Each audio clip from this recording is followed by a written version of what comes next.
জগতে মরণ নাই কে বুঝতে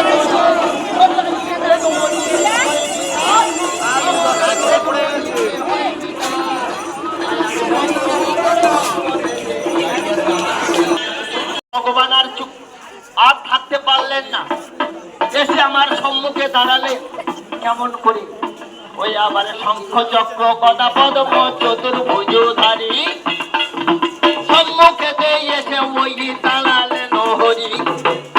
আমি বললাম, হে ভগবান, আপনি এমন সময় এলেন আমার একটু নড়াচড়ার ক্ষমতা নেই।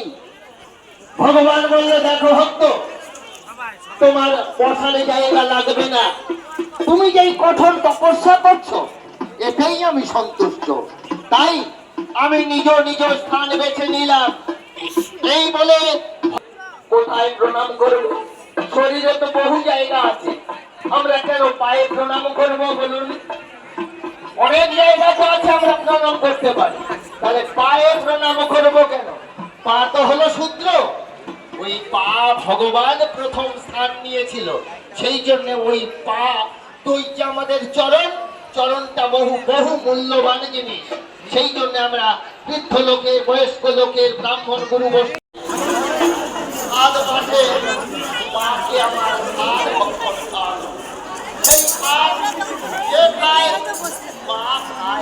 কিন্তু আমি গর্ভের মধ্যে ওই সাত ভক্ষণ স্লোগান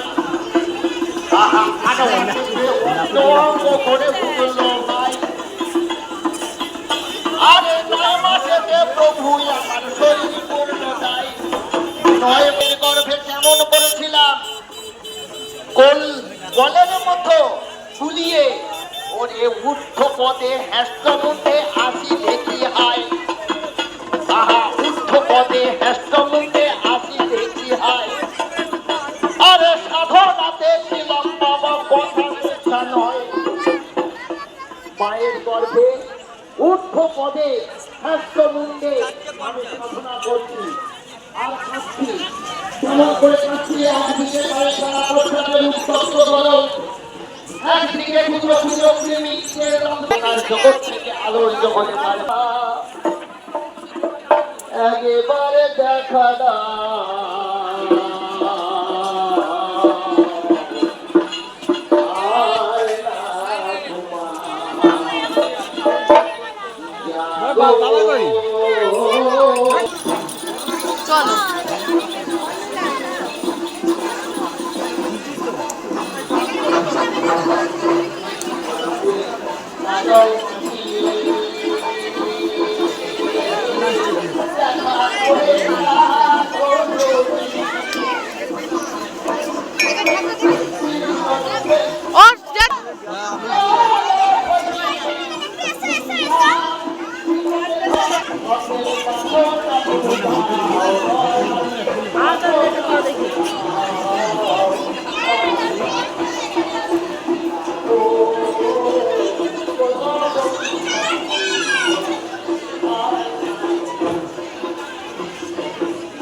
চলো চলো চলো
আমি তোমার না জানবো যাবো